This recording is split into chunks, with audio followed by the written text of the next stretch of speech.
Hello, and welcome back, or if this is your first time here, welcome. Today we'll be playing through What Remains of Edith Finch. It's one of my favorite stories in game format, and I think it's a really well-told story, and yeah, I'm really excited to just record that because I just absolutely love it. And with that out of the way, let's get into it. Alright, not too sure why, but apparently one of the songs in What Remains of Edith Finch is copyright claimed and was blocked globally, so I had to redo a section of it without any music, which really I think ruins part of that section, unfortunately. But yeah, hopefully that fixed it.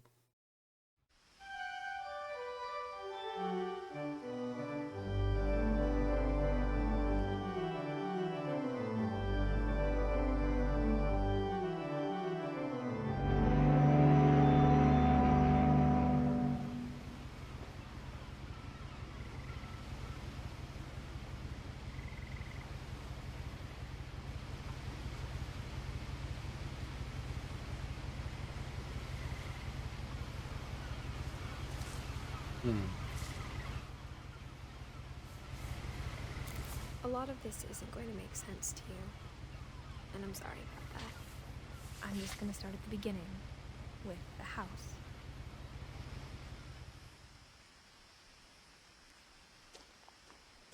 Love that house so much. I lived here until I was 11, but I wasn't allowed inside half the rooms. There's a certain room I'm really jealous of. So excited to get there again. Inside the mailbox were bills from 7 years ago, marked urgent, open immediately.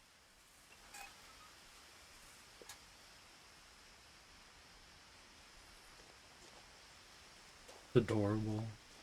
I hadn't been back since my brother Lewis's funeral.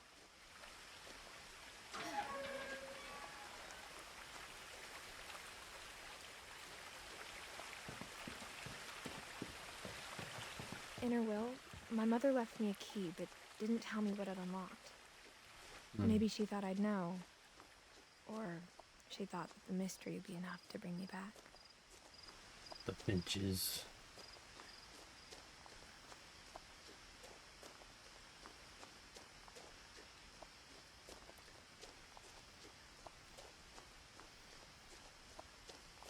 No one had driven this way in a long time, but I saw a few hoof prints.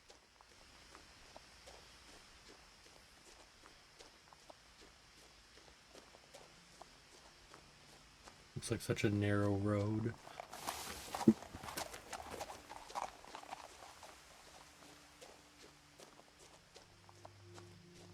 The truth is, even after I inherited the house, I never thought I'd come back to it.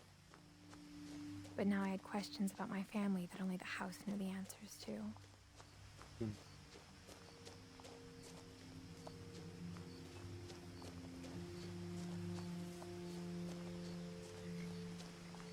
The house was exactly like I remembered it, the way I'd been dreaming about it.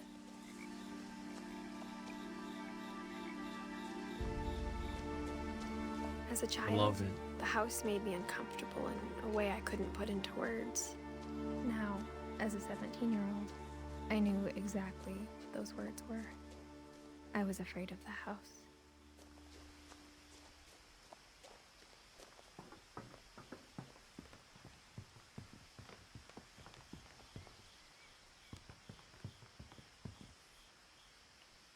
I hoped the key might unlock the front door. It didn't.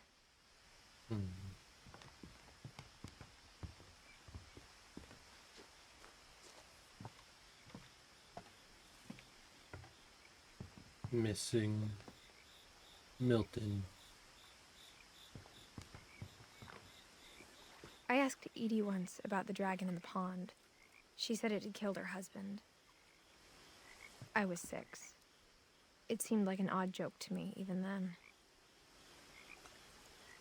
Man.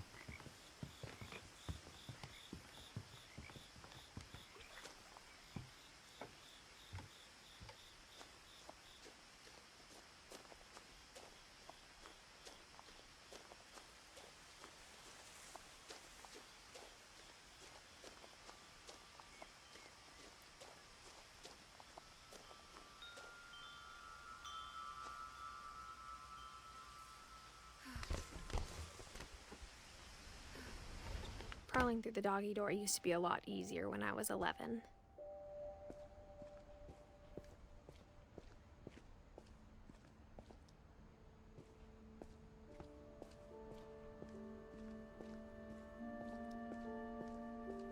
For the first time in years,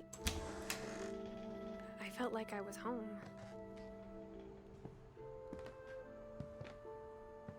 But instead of a family, there were just memories of one.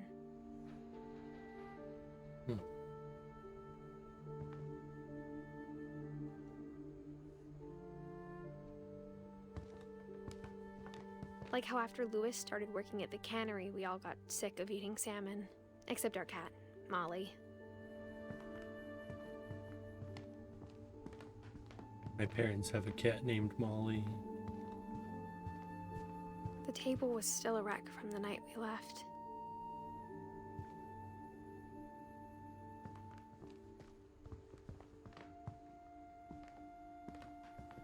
My mom was the only one of us who could imagine Great-Grandma Edie living in a nursing home. It was like a bomb had gone off, killing everyone but sparing the furniture.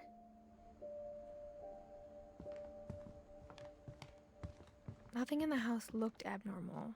There was just too much of it, like a smile with too many teeth. Even the fireplace had a story.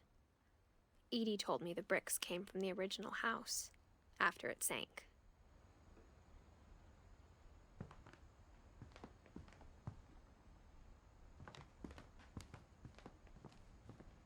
Mom always told me to stay out of the basement, so I wasn't too surprised when the key didn't fit.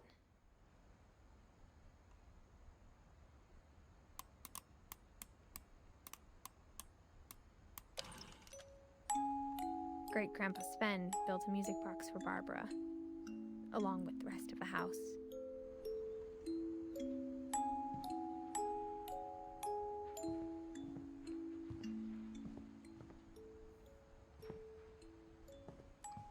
My mom wasn't much of an optimist, but she never stopped believing that my brother Milton was alive. A lot of things got left behind in the whirlwind of that last night.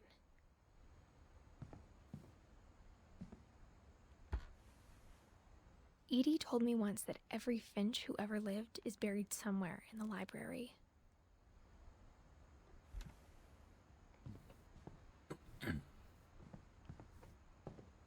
Man, oh man.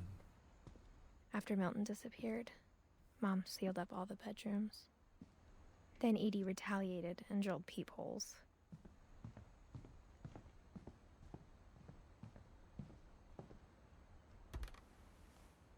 The last time I was in Edith Sr.'s room, I was 10 and she was painting my portrait. Sven and Edie. Gregory.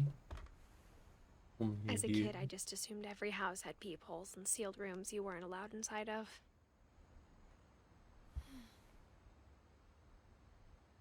(1950 to 1961, 11). My Grandpa Sam spent 7 years sharing a room with his dead brother, Calvin.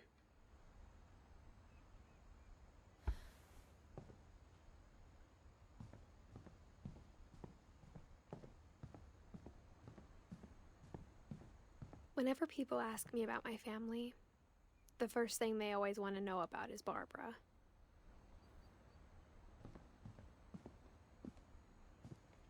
Mom must have locked the third floor stairs on the night we left. Man, oh man.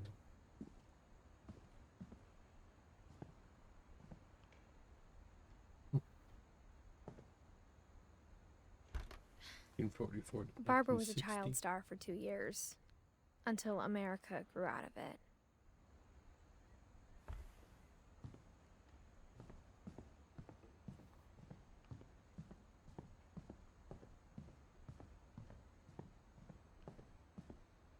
Molly, 1937, 1947, 10. Molly always seemed like a girl I could imagine being friends with, if she hadn't died in 1947.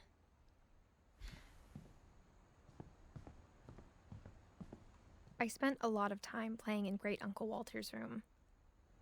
I think my mom sometimes regretted not sealing it up.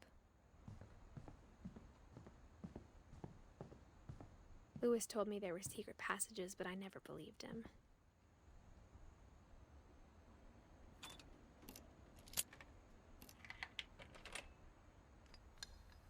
Turns out, my mom was really good at keeping secrets. Now it was time to find out what my mom had been afraid of.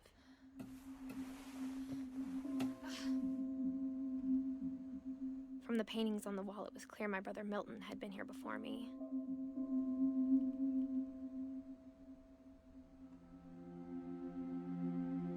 Nice. Reading this, maybe it sounds like I had a plan, but I had no idea what was behind that door. Just like I had no idea where all this was gonna lead.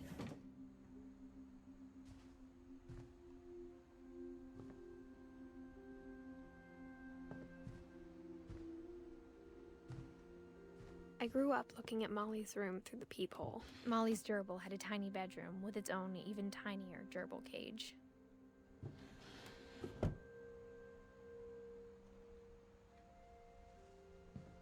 Being inside for the first time, I felt like I'd stepped behind a painting.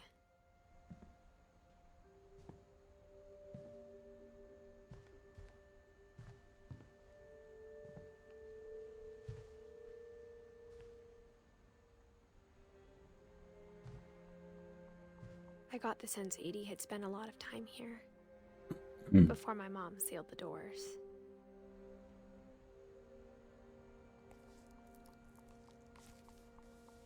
December 13th, 1947. Dear Diary, I'll be gone soon, but I wanted to tell somebody about what's gonna happen. It started when Mom sent me to bed without dinner. I woke up and I was starving, so I looked around for something to eat.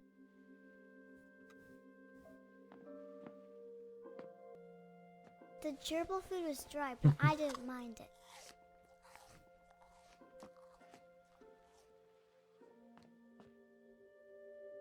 My Halloween candy was all gone.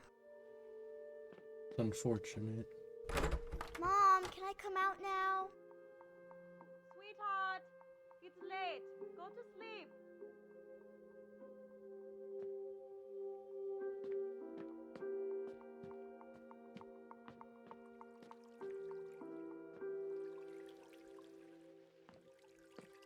I thought about eating Christopher, but I held back. Oh boy.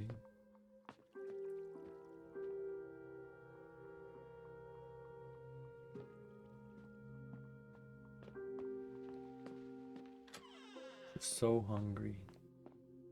I kept eating and eating.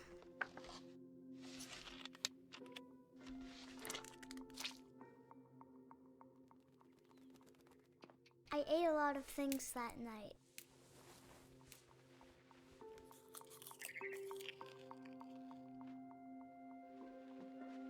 I don't know if you're supposed to eat all Then those I things. heard chirping outside my window. It was a What? barn swallow going back to her nest. I reached out for her.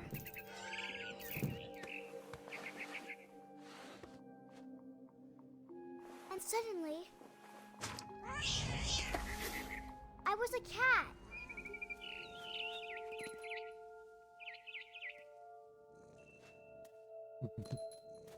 I tried to be quiet, but the bird was really scared.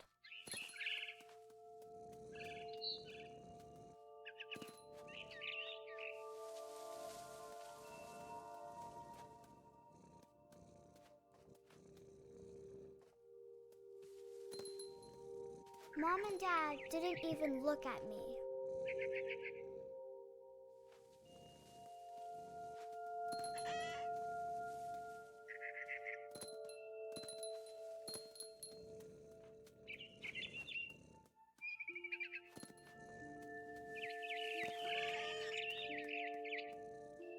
I jumped and I almost got her.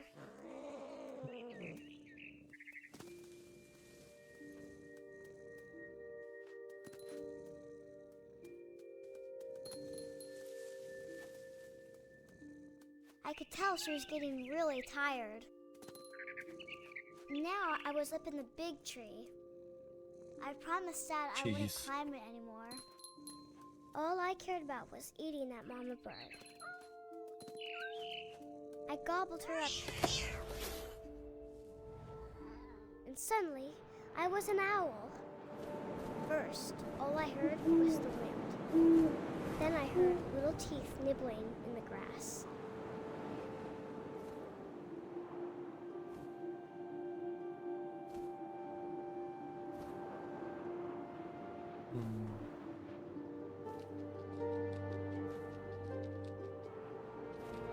Rabbits.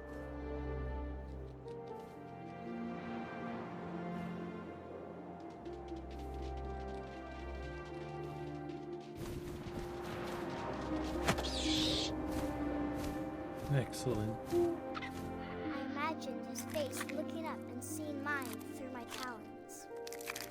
I swallowed him up, and I didn't chew one bit.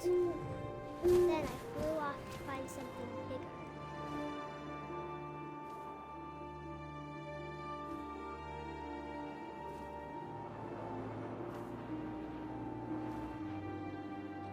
A mama rabbit.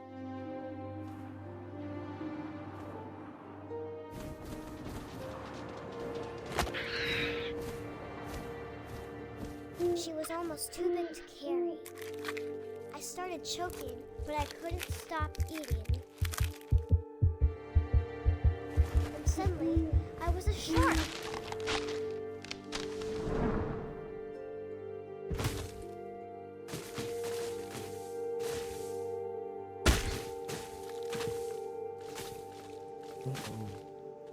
There we go.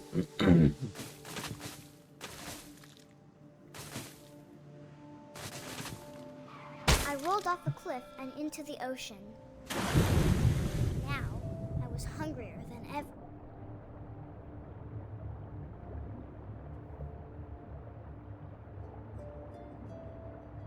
Uh-oh.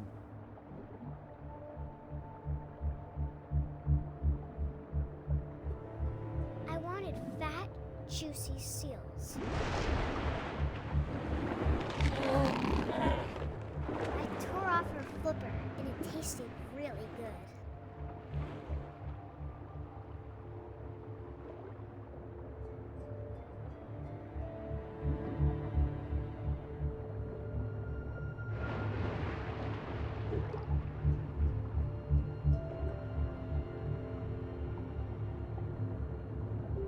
I don't know exactly how close I have to be, but I grabbed on tight. When I was so hungry, I jumped out of the water. When I opened my eyes, everything had changed.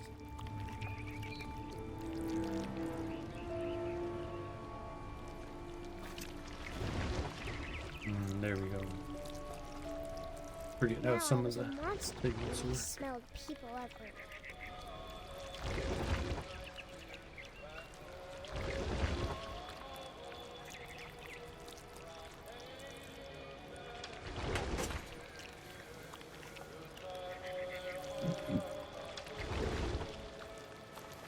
I was big and I moved real quiet.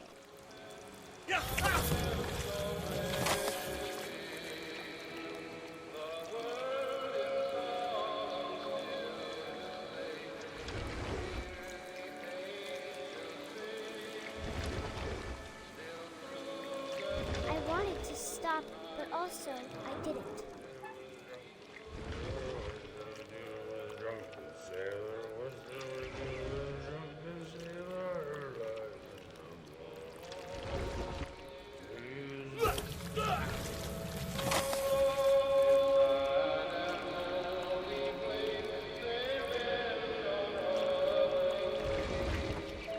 Oh, the captain was singing. Oops.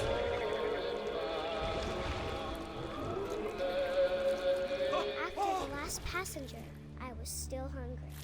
And across the water, I smelled something new. Something I had to have, so I swam towards it.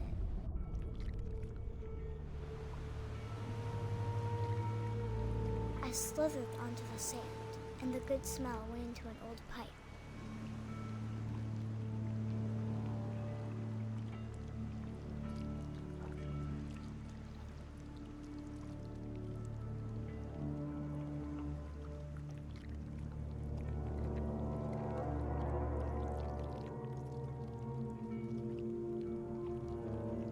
got closer and closer.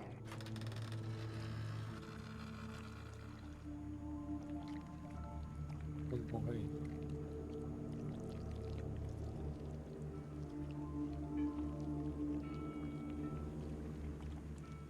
All my stomach started growling.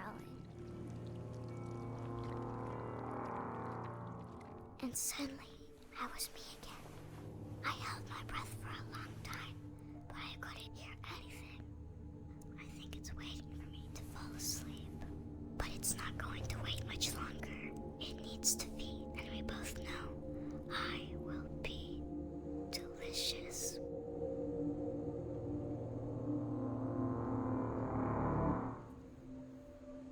Man.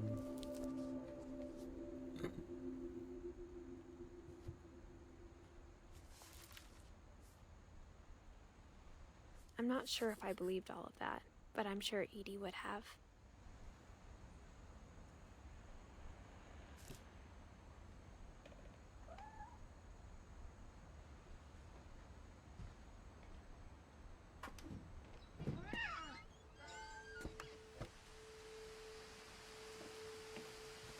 This will be obvious later, but my mom never told me any of these stories.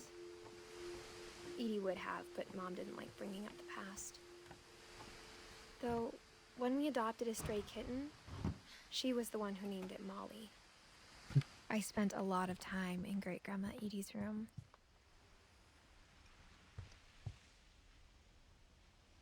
Her room was like a museum.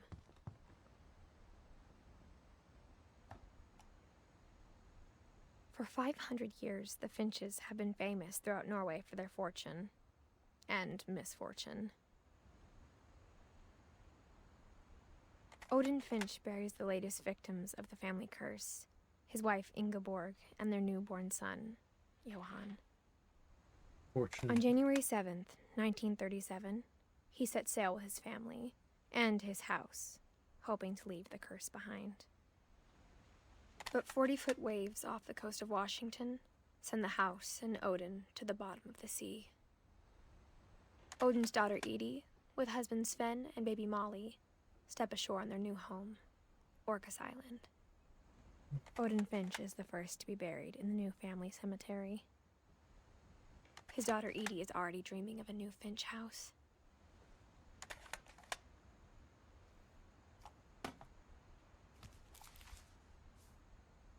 Whatever's wrong with this family, it goes back a long ways.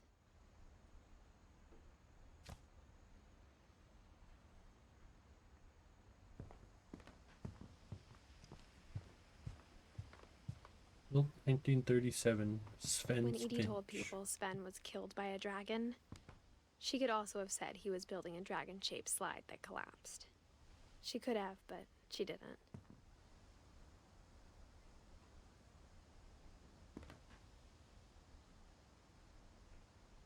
Man. Even in her 90s, sometimes Edie seemed a lot younger than my mother.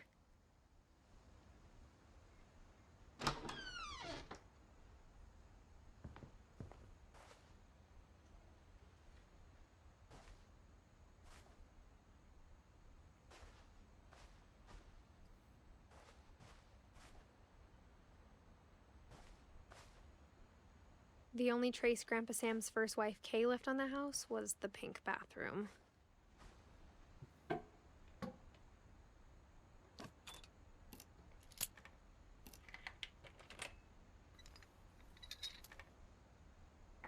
There's a secret in this bathroom. It's in the last place you would look.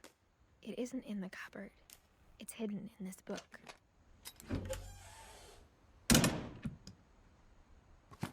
I love this game. Sven gave Sam an old camera he'd refurbished. He never put it down.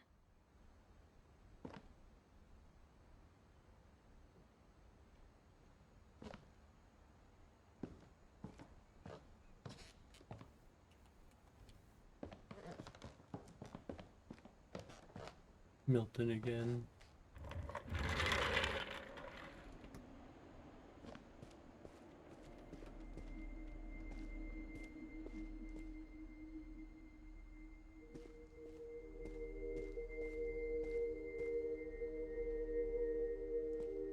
Guess the bridge is out.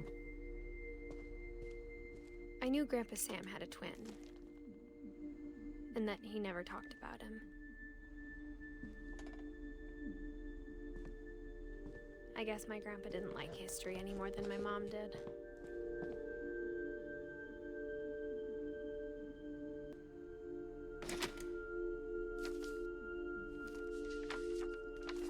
How I Want to Remember My Brother by Sam Finch. The thing I remember is that when he made up his mind, that was it.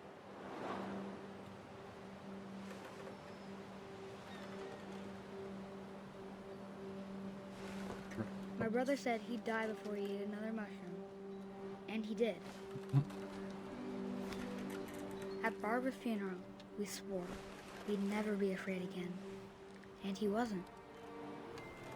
I think Calvin always wanted to fly.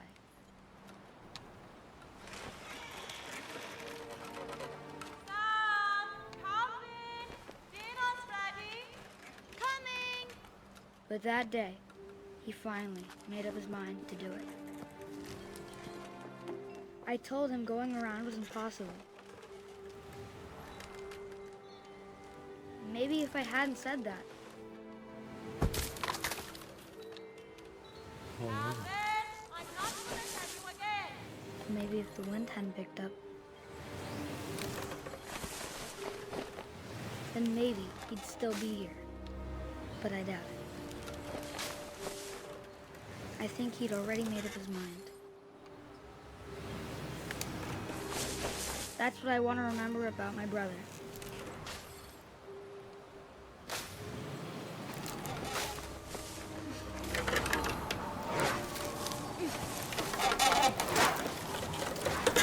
The day he made up his mind to fly. And he did.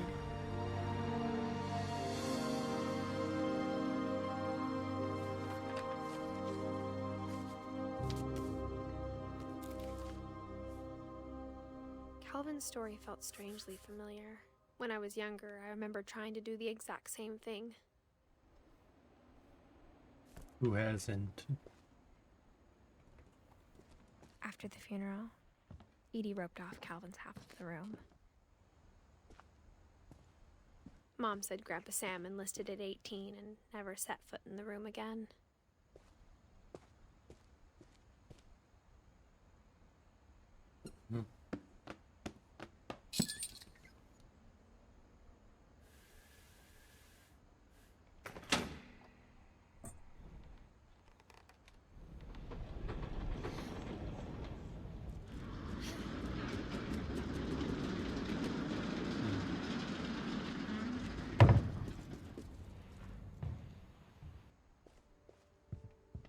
The passages were a pretty tight fit. They'd obviously been built for smaller hands and bellies.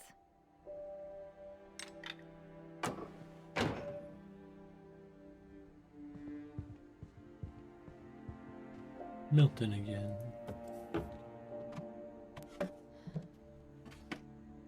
Growing up, I always thought of Barbara as a child star.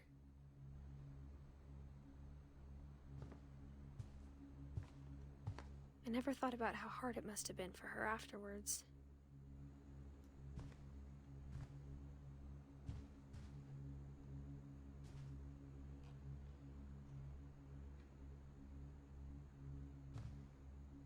Man, oh man.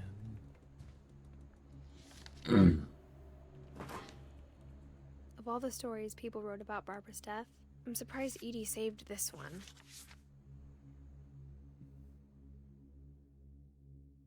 Old Jack here with another ghastly tale inspired by America's most unfortunate family. I'm calling it The Surprise Ending of Barbara Finch. As a child star, Barbara was famous for her scream. Now at 16, she was all washed up. A has-been.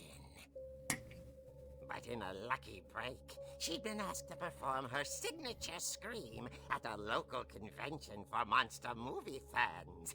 It was just the boost her career needed. Unfortunately, her scream hadn't aged well. Getting better. I think you just need the right motivation. Her biggest fan and current boyfriend, Rick, was about to demonstrate when... Now that was a great scream. It was Barbara's father, Sven. He'd slipped into a table saw and had to be rushed to the emergency room. So Barbara got stuck babysitting her youngest brother, Walter.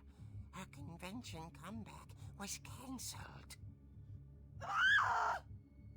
Okay, I'm hearing frustration, but I'm not hearing terror. What if I tried... A gang of hoodlums in Halloween masks have been terrorizing Orcas Island tonight. Police are urging residents to... That came from the basement. You're right! Also, I loved your delivery on that. Why is your basement door locked? Because my dad likes making puzzles and secret passages. There's a key hidden in the music box. The secret is to keep winding and winding until finally the key pops out. Thanks, babe. I'll be back in a sec. 20 minutes later, Rick hadn't returned. So Barbara went to look for him, right on cue. She reached for the music box. And as she wound the key, she listened for Rick, but the house was silent.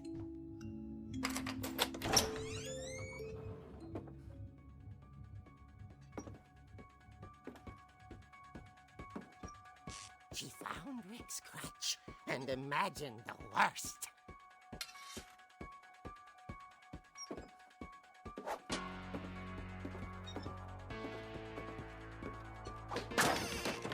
The gang's leader is the infamous Hookman killer, Dr. Carl Hamill, who impaled and then ate his family 10 years ago tonight. Molly.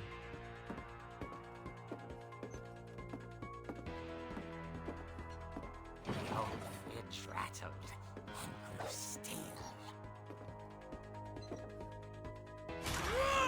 Oh dear! Oh! Rick?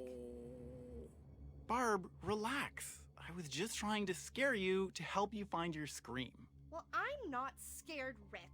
I'm furious. Then act furious. All I'm getting from you now is that you're hurt and confused and She threw him out, but she kept a little something to remember him by. Barb, have you seen my other crutch? And she was still holding it when she fell asleep watching the late picture show. Hours later... Barbara! Walter, what's going on up there? Ah! Okay, I'm coming up, but if this is a trick, you're dead, Walter.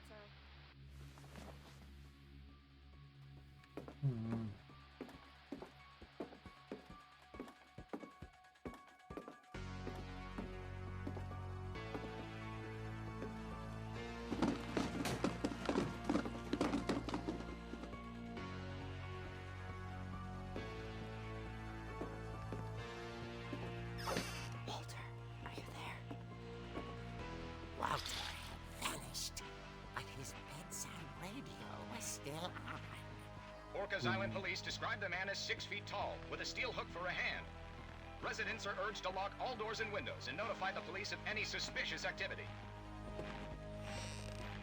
Barbara turned, saw the hook man, and was speechless.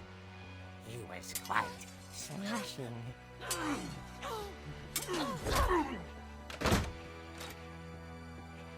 he was. He couldn't get enough of Barbara. Okay, Barbara, there's gotta be another way out of here. That night, she played her part beautifully.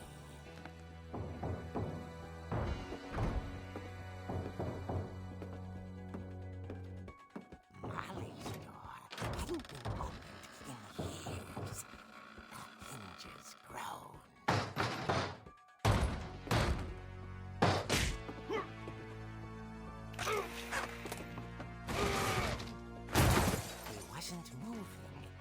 but she sensed the story might not be over yet.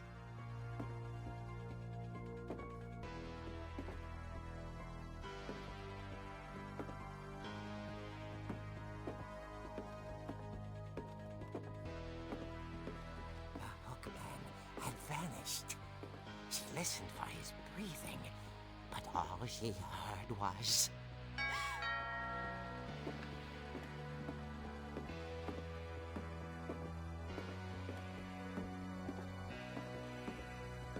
At the door, she heard whispering.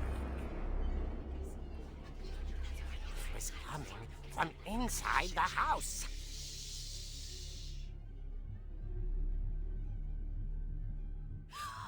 Oh dear.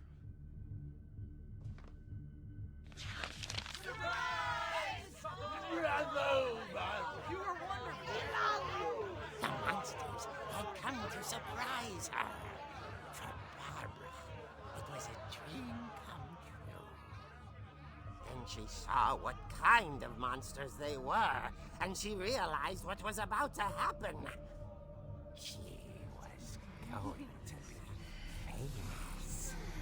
And with her final breath, Barbara Finch gave the performance of her life.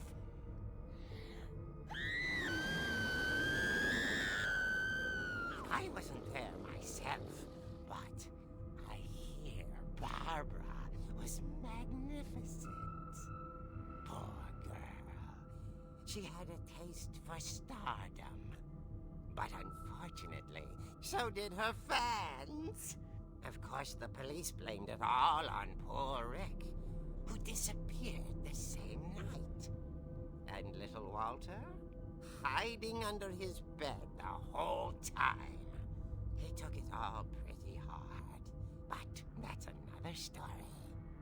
As for Barbara, tucked inside the music box was all they ever found of her. Her ear. Now that's what I call a real eerie tale.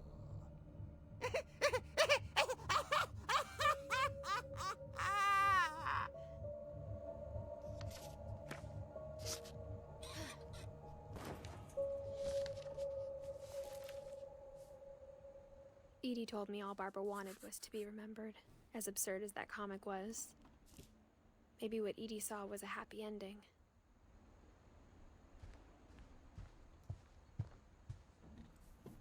Oh, wonder if it was her boyfriend that did kill her or something. I guess now I know why Mom didn't like me playing with the music box.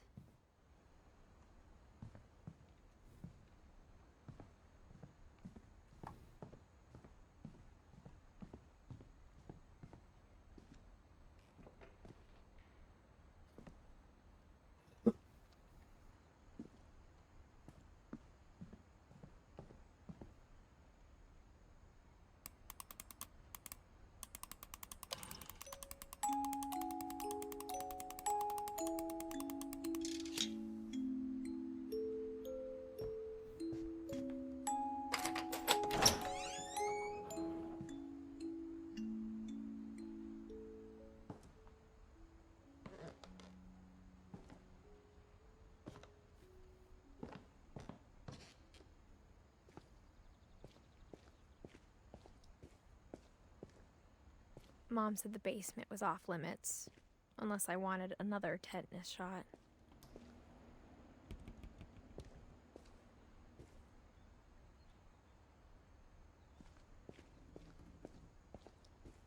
I saw Edie sneak down to the basement once, carrying packages. I thought maybe she was hiding presents.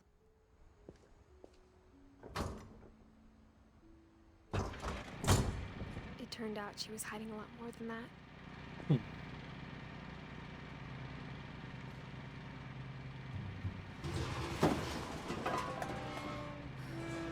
All these secret passages.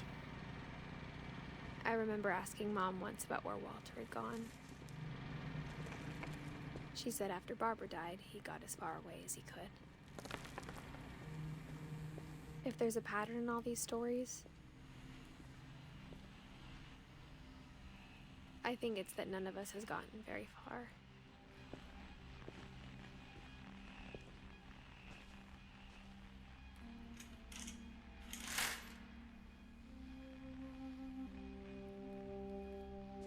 Nice view at least.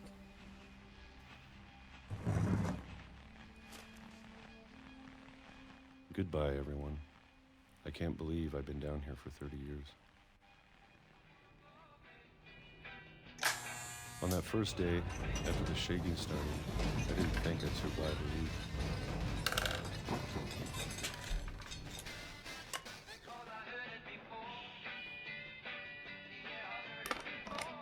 But after a few days, I settled into a routine.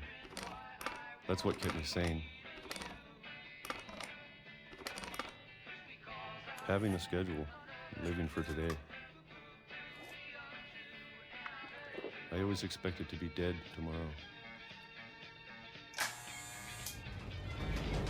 But if you wait long enough, you get used to anything.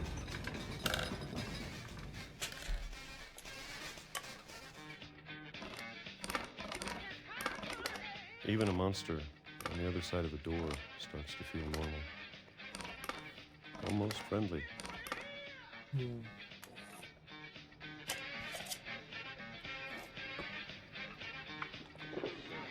And then one day, everything just stopped. Whatever that thing was, it was gone. Maybe it got tired of waiting. Or maybe I just got tired of being afraid.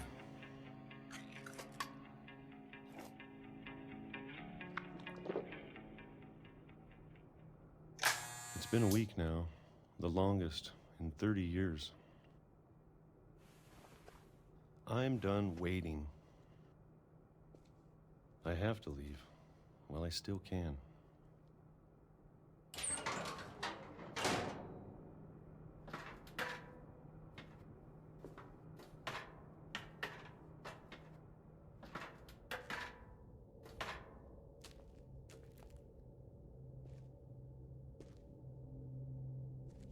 I know it's out there, somewhere.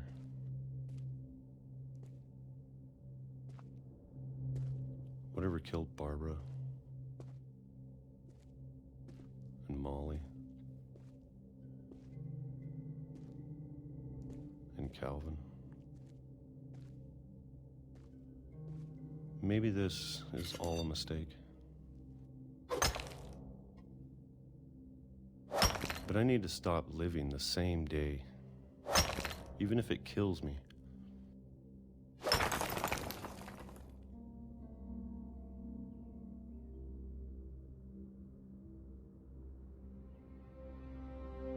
Whatever's out there, I want you to know I'm ready for it. I'm going to appreciate all of it, especially the food. I don't mind if I only have a year left. Or a month. Or a single week. I'd be happy with one new day. I can already imagine the sun on my face.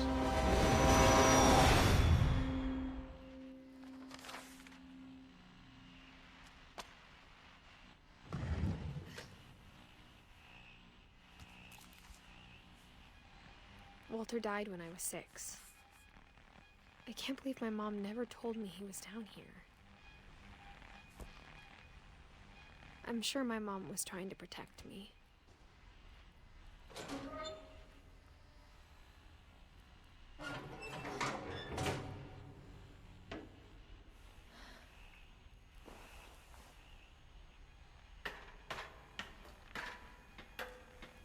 Maybe she was afraid I'd end up like Walter. But if she never told me about an uncle under the house,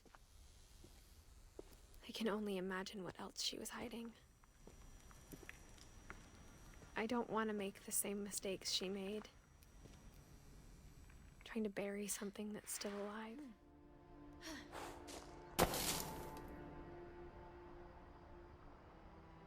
Now that there's only one of us left, or maybe 2,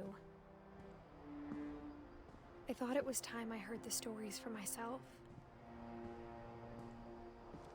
And found out what happened to everyone else. But now I'm worried the stories themselves might be the problem. Maybe we believed so much in a family curse, we made it real.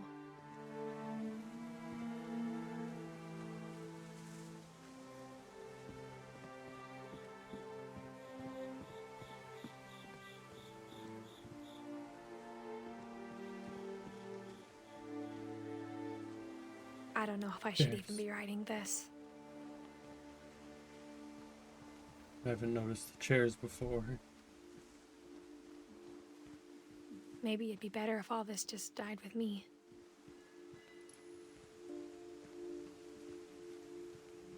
But I thought you should know about your family.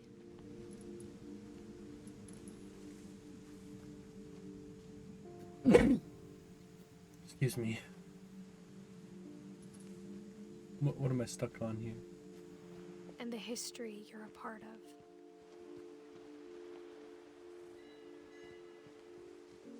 Though to be honest, I feel as lost as you probably do right now.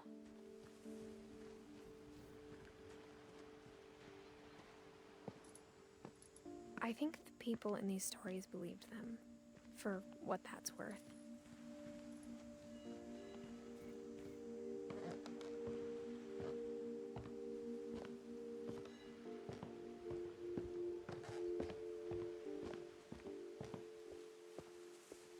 And when you look at the house, that history of imagination and stubbornness and madness, any of it seems possible.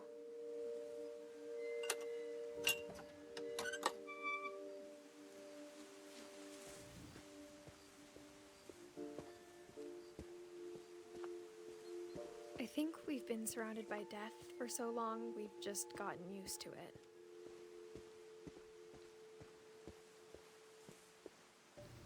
What kind of family finishes building a cemetery before starting the house?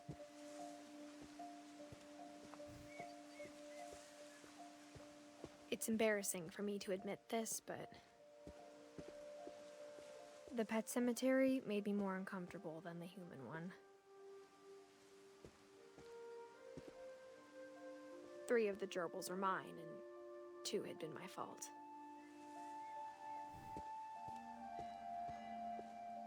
Sven built the house, but it was Edie who designed the cemetery.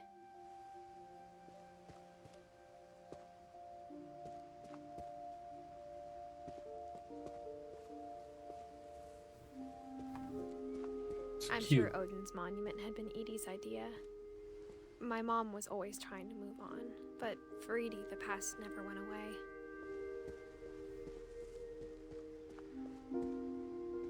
She could see it poking out of the water at low tide.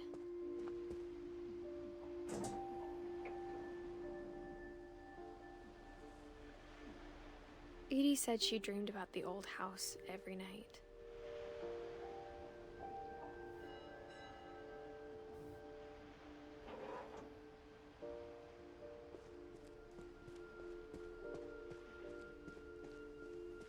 Edie's side was always easier for me to understand. But the older I get, the more I can see where my mom was coming from.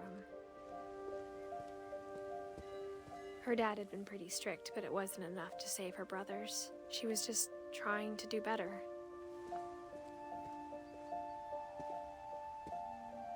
She lost 2 of her brothers, just like I did. I get why she tried so hard to protect us.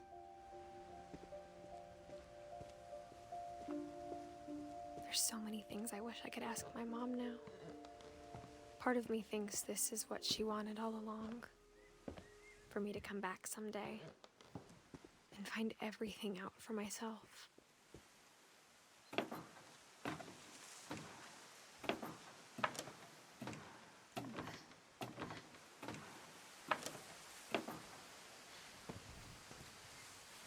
But looking back on it now, if she told me there was going to be so much climbing, I never would have come when I was 22 weeks pregnant. Gee.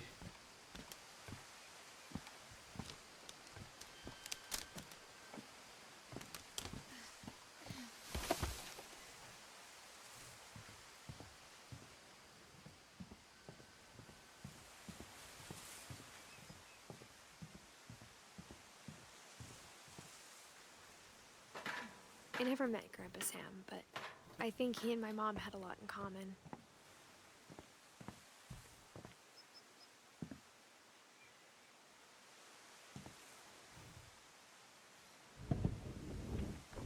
Oops. They were both pretty intense.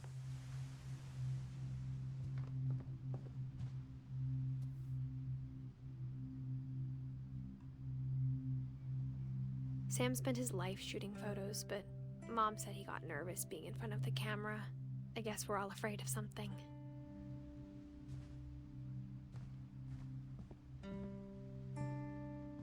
Instead of hiding from death, Sam seemed to go out of his way to meet it.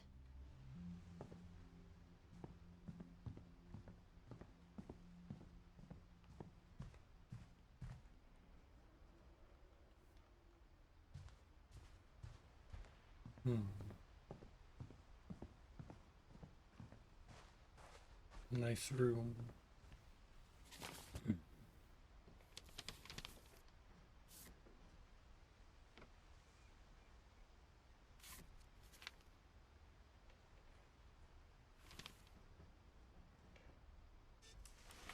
Dawn, I promise, you'll never forget this weekend. Yes, sir. These memories are gonna last a lifetime. Hmm?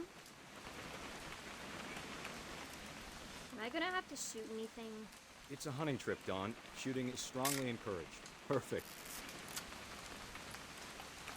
It's gonna rain the whole weekend, isn't it? I will never forget this weekend, Dad. That's the spirit. Okay, got it. I'm gonna take some pictures, okay? Just be careful. That camera's older than you are.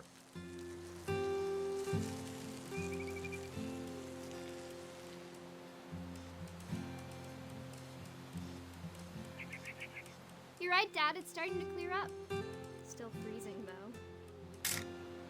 Aw.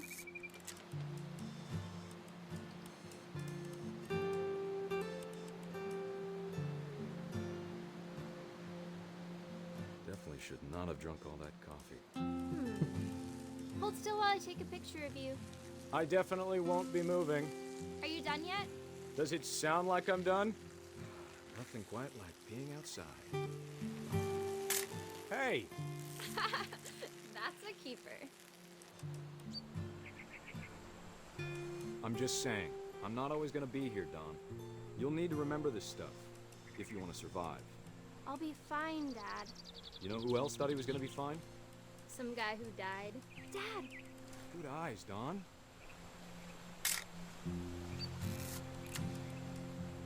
Before you take the shot, let me get a picture of you.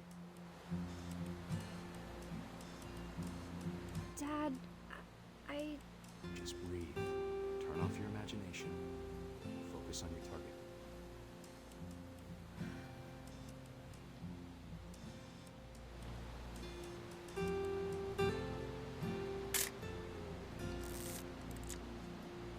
Let me get behind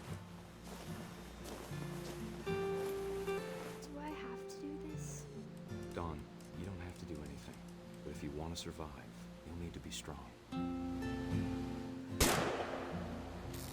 Great shot, Dawn!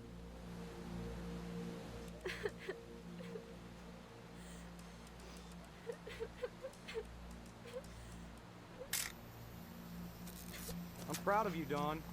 Always remember that, okay? Dad, it's twitching. I think That's it's totally normal, Dawn. Just focus on the camera.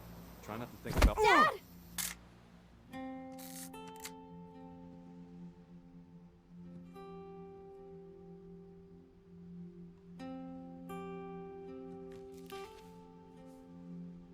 Of all these stories, that's the one I wish most that my mom had told me.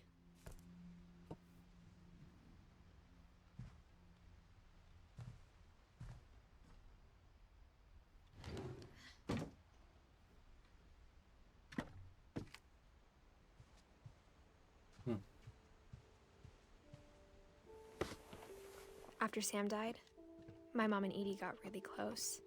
They'd both lost a lot.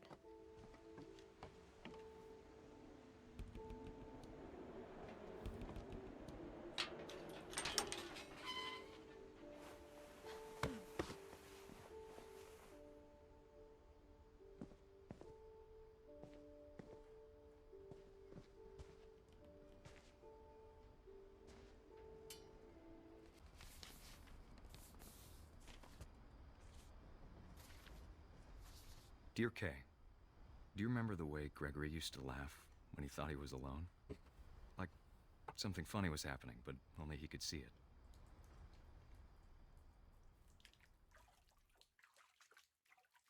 I think he saw things the rest of us don't.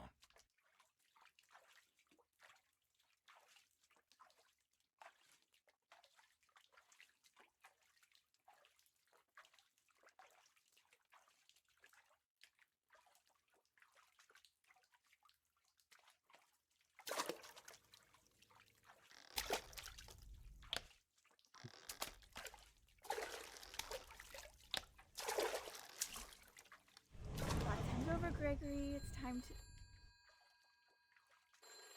Hold on, sweetie. Hello? Sam, I told you I don't want to talk right now. I wonder what he saw. Get the S.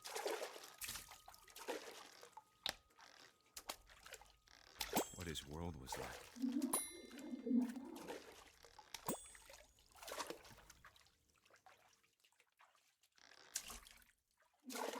He reminded me so much of Calvin. Lost in his imagination. Whatever it was he saw, it sure made him happy.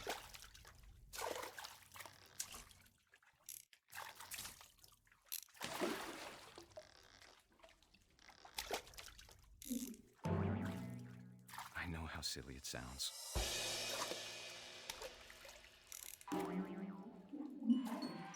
That I worried about a baby being too happy. But I could feel him slipping away. Sorry about that, Gregory. I know you did everything you could.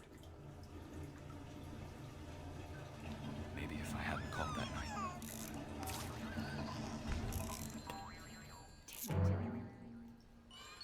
I wish he could have told us about the world he saw.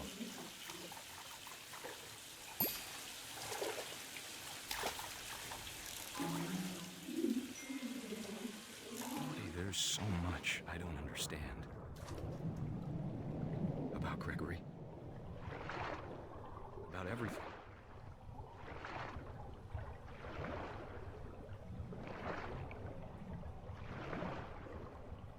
But I know what happened wasn't your fault.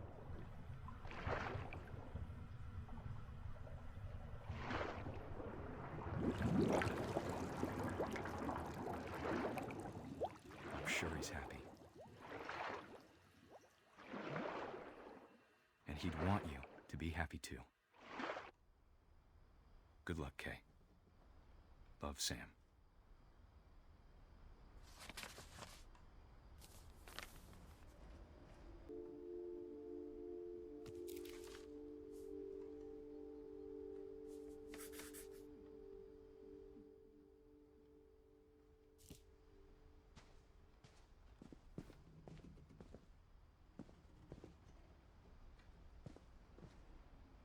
I can't imagine my mom ever writing poetry, and yet...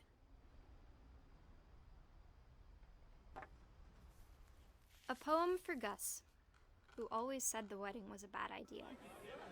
Our father never hit us kids, at least not very hard, before the day my brother said with teenage disregard that he'd be dead before he'd see a wedding in our yard.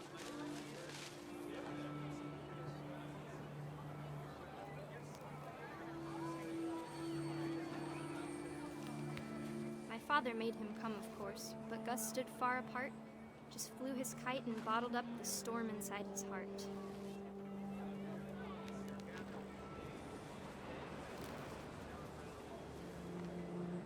I tried to talk him out of it, but though he'd never met her, we don't need a stepmom, were the words that I now pronounce you husband and wife.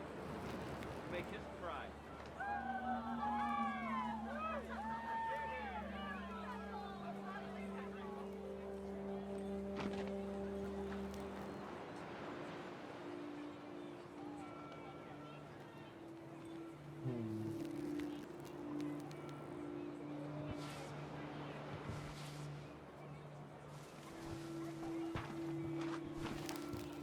time for photos came, Dad ordered him to come here.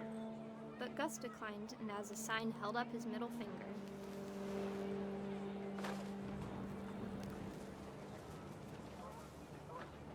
The wind picked up, and panicked geese appeared and quickly went. But all the humans did that day was go inside the tent.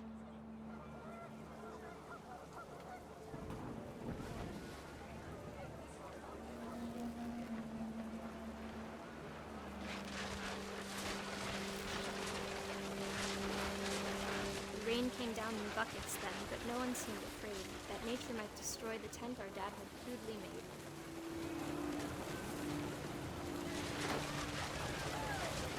The thunder sounded much too close and full of angry power.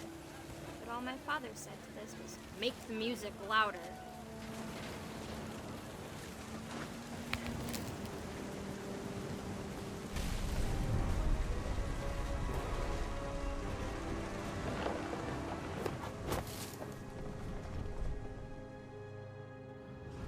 I wish that I could truly say I thought about you on that day. Out there on the beach alone, just you, the wind, the sea, and foam. But I didn't. Until we found you.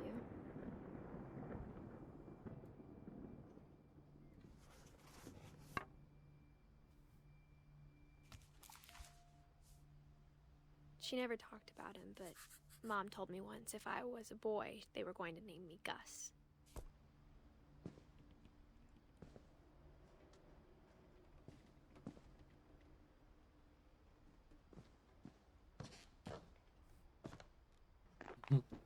My mom moved up to the loft after her brothers died. At the time, it was as far away as she could get.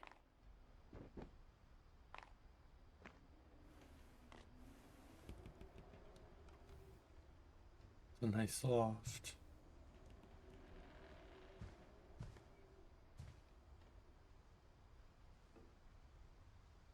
She spent a summer building houses in Calcutta, where she met my dad, Sanjay.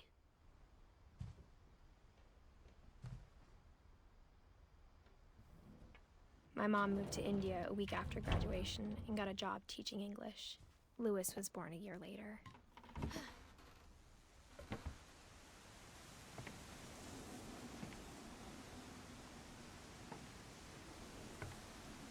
When my dad died, I don't think Mom knew where else to go. I'm sure Edie was happy to have her back. The house had to get a little bigger, but Edie was used to that.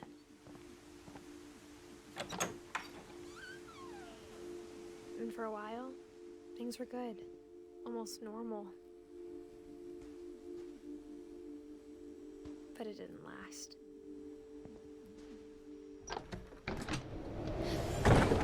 The beginning of the end was Milton's 10th birthday, when Edie gave him a castle.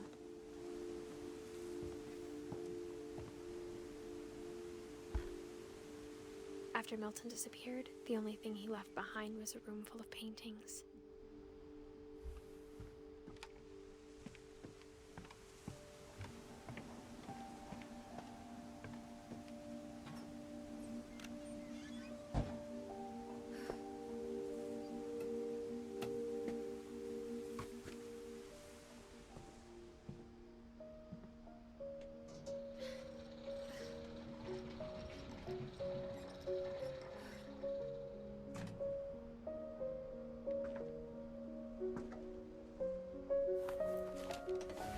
Milton Finch in The Magic Paintbrush.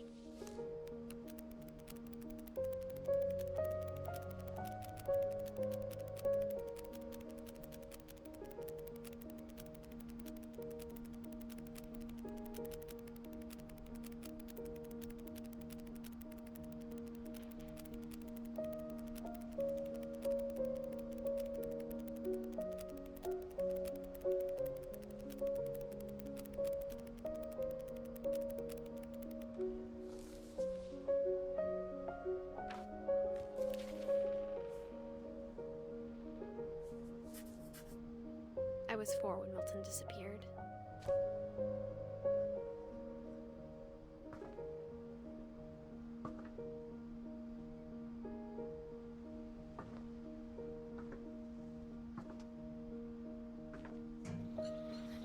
Mom spent months searching for my brother.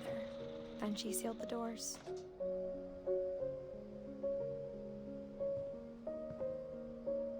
Such a nice little room.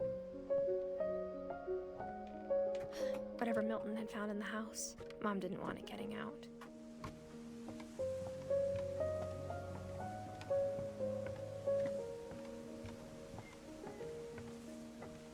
I went the wrong way.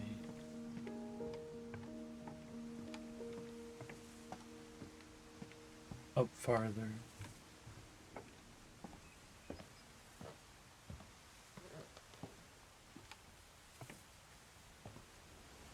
Mom definitely blamed Edie, but I think Lewis blamed himself. After he graduated, he just spent more and more time in his room. Until Mom got him a job at the cannery.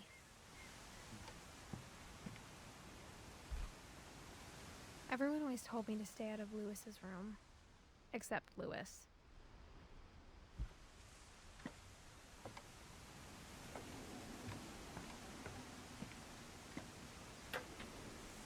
This is the room I love. Lewis's room is my favorite. Just in an old boat.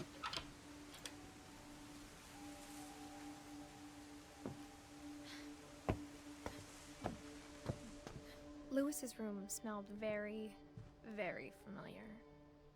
That part of him lived on.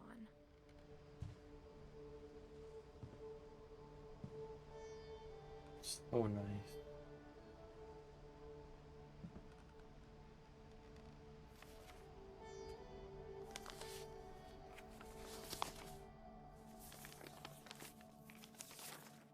Dear Mrs. Finch, as Lewis's psychiatrist, I can understand your desire for an explanation. As I see it, the trouble began in January, shortly after we convinced your son to seek treatment for substance abuse. Newly sober, I believe Lewis first noticed the monotony of his daily life.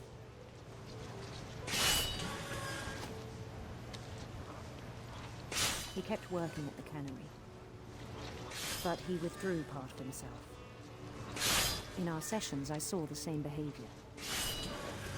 His mind began to wander. I asked him to describe it. He said he started small, imagining a labyrinth. He'd feel his way about. Then something moved. Bats. And toads.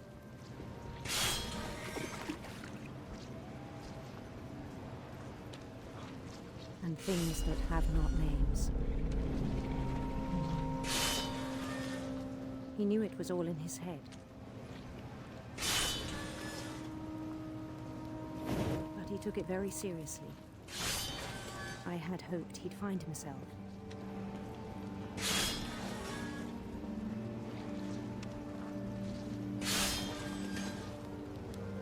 But he found something more. I worried about him then. Daydreaming at the cannery. I spoke with his boss. But he said Lewis had become a model employee. Methodical, tireless, focused. Like a whole new Lewis. So I let him go on.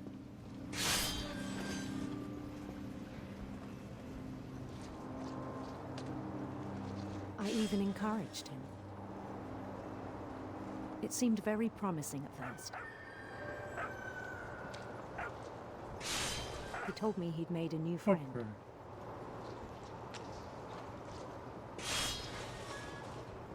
On the edge of a city he named Lewis Topia.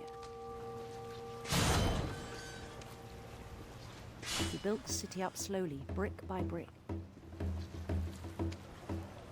Then he made musicians.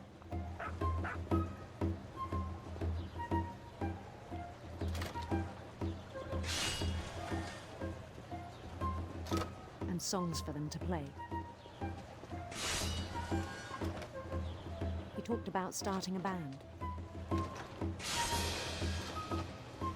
And he was always humming something. Every day his imagination grew stronger.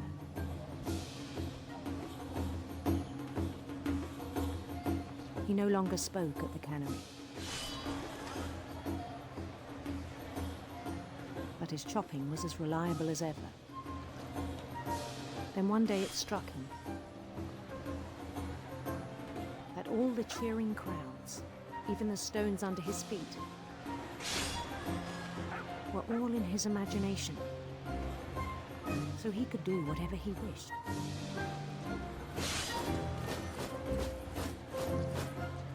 He held an election for mayor,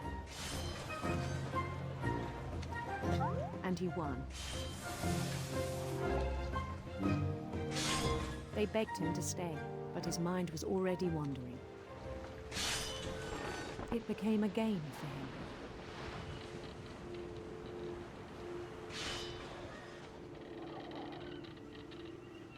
He'd conquer a city, then immediately push on.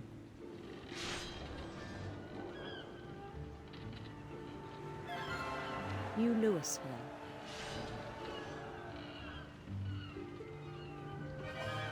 St. Louis. He started drifting away from our reality.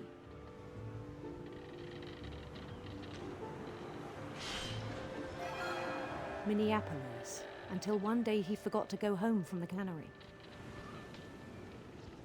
Even as his mother pleaded with him, part of Louis kept sailing on.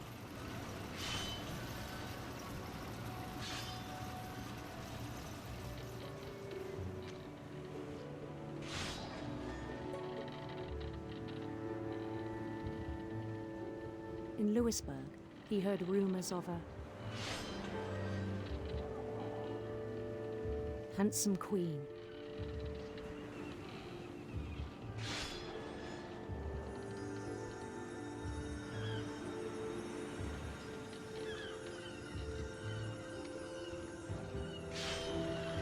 The queen was on her own quest for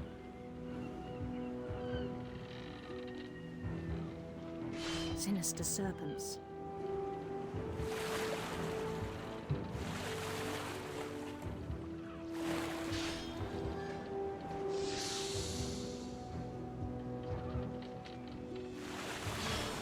He followed the sound of her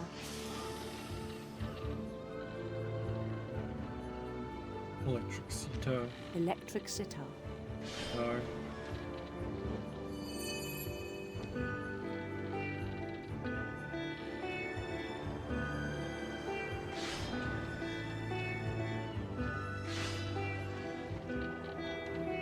His chase led him to a golden palace east of the sun and west of the moon. Even then, his logic remained sound. He knew the world was all in his imagination.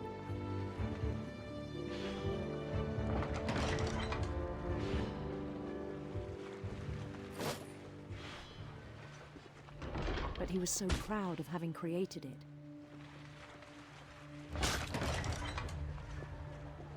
In his own eyes, he'd become something greater than a king.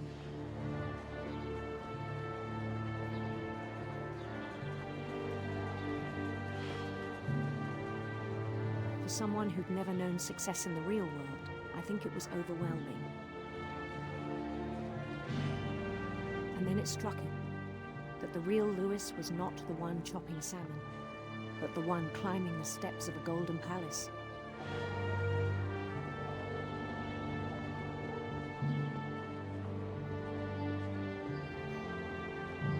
My imagination is as real as my body, he told me.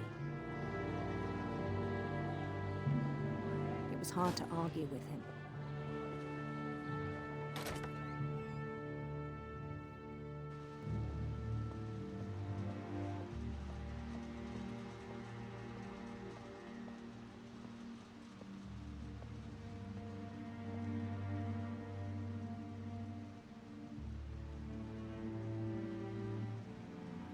Began to forget the world we know.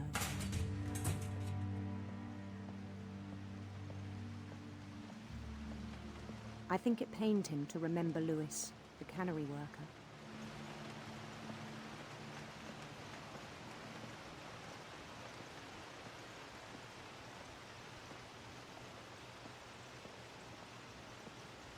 He began to despise the man with a royal contempt.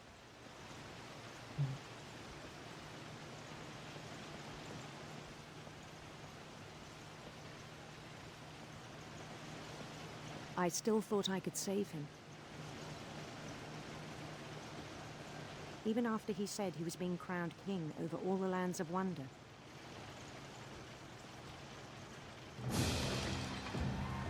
The palace would be packed with his companions.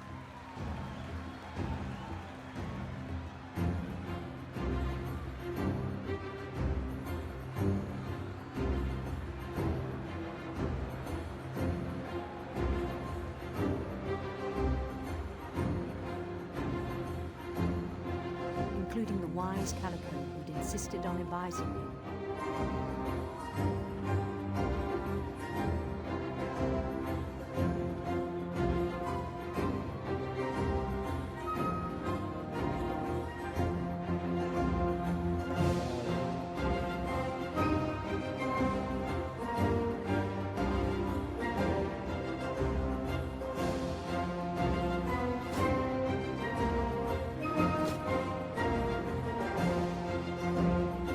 His queen waited, holding his crown.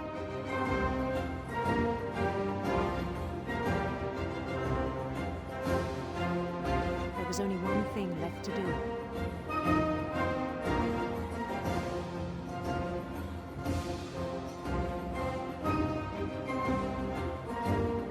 Bend down his head.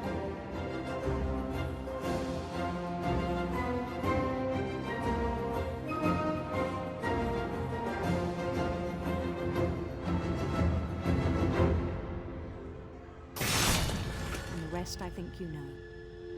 Mrs. Finch, your son was a kind man who will be missed by all of us who knew him.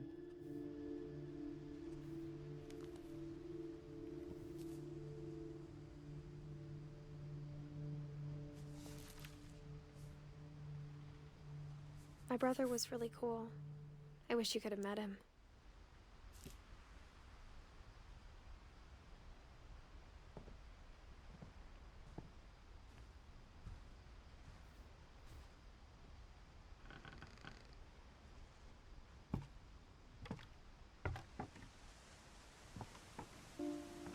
On the way back from Lewis's funeral, my mom told me to start packing.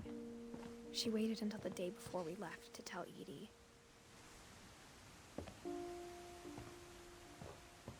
I'm not sure if she wanted to make it easier or harder.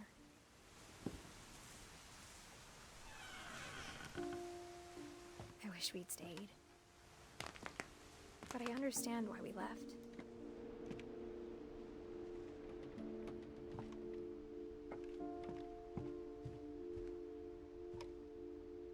My mom ended up leaving everything behind.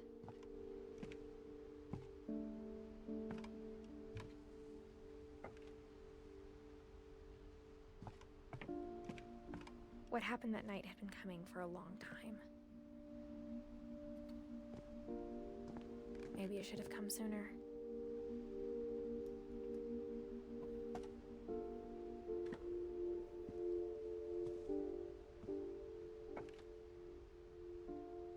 But it had to end one way or another. All that's left now is to tell you about that last night.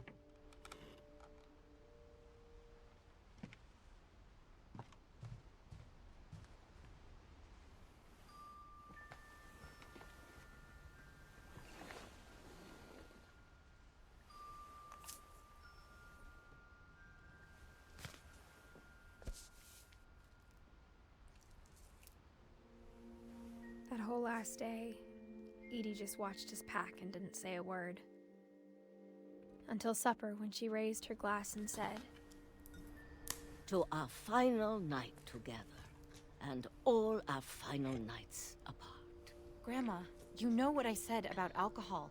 Some of your medications are very Edith, specific. I left a present for you in the hallway. Why don't you go open it? The grown-ups have to argue now. I'm sorry, you're right.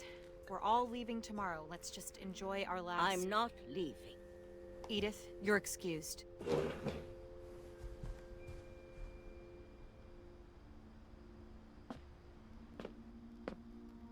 The power had been shut off that morning, but Edie always had plenty of candles. When my mom sealed the library, I don't think she knew about the other entrance. Or that Edie had a key to it.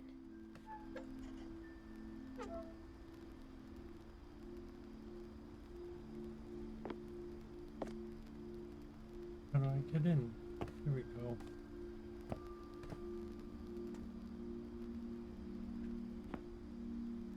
That thing you're afraid of isn't going to end when you leave the house. Edith has a right to know these stories. My children are dead because of your stories. I think it's best if Edith and I leave tonight. We'll have the nursing home send a van for you in the morning, okay? Dear Edith, there's so many stories I wish I could tell you, but there's only time for one. This is about what happened on the night you were born. That night, the tide went way, way out. It was the first and last time I ever saw the old house aground. There'd been an earthquake out in the middle of the ocean. They called it the lowest tide in 1,000 years. God, it smelled awful. You know, I've seen that house every day of my life.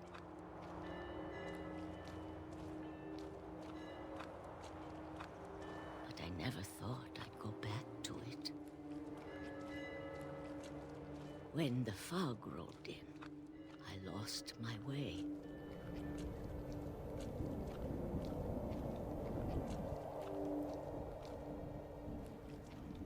I got turned around.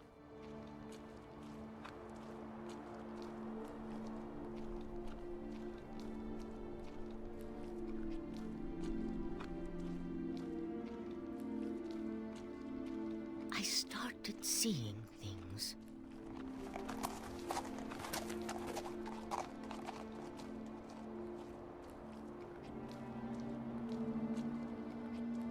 Things I'd forgotten had ever existed.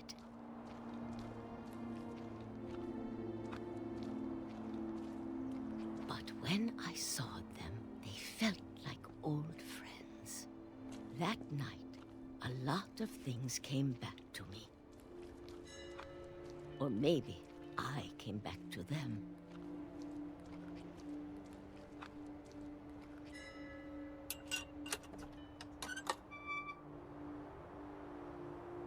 Things I can't explain, but that I need you to try and... Edith, what are you doing in here? It's mine. Edith! Mom, you're gonna rip it! Let go!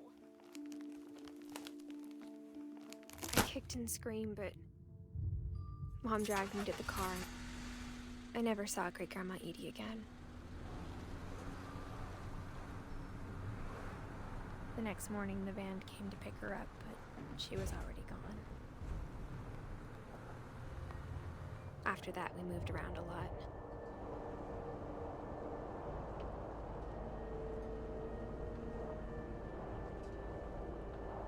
We both tried to make the best of it.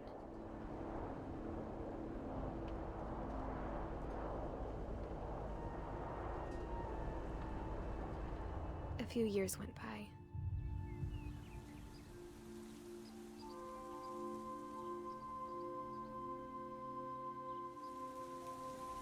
My mom didn't like to talk about it.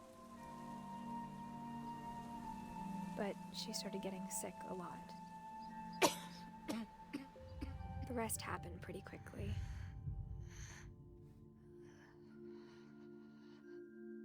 She got better for a while, and then she didn't. And then I was alone.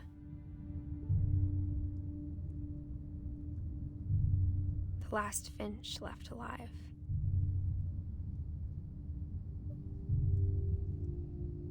until I found out about you. I'm still not sure what to tell you about all this. If we lived forever, maybe we'd have time to understand things. But as it is, I think the best we can do is try to open our eyes.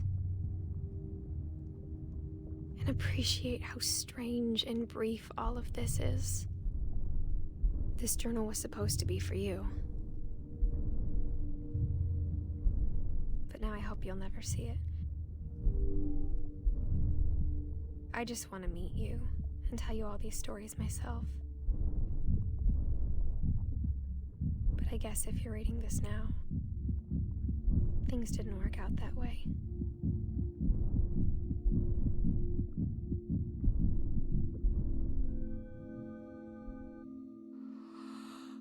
This is where your story begins. I'm sorry I won't be there to see it. It's a lot to ask, but I don't want you to be sad that I'm gone. I want you to be amazed that any of us ever had a chance to be here at all. Good luck.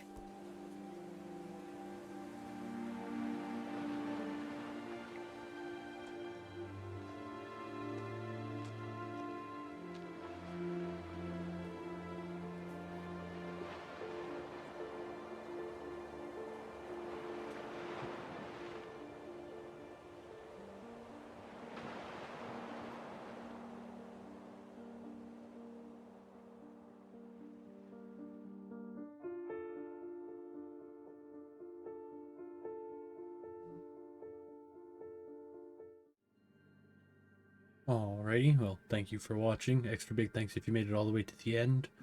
Like I said at the beginning, it's one of my favorite stories in game format. That's what I would definitely classify it as, more of a story told through game play than a, game with story. It's pretty short, but definitely worth it. I would say at least once, or at least watching it being played, and yeah, I don't know. Extra thanks again if you made it all the way to the end, and we'll see you in another video.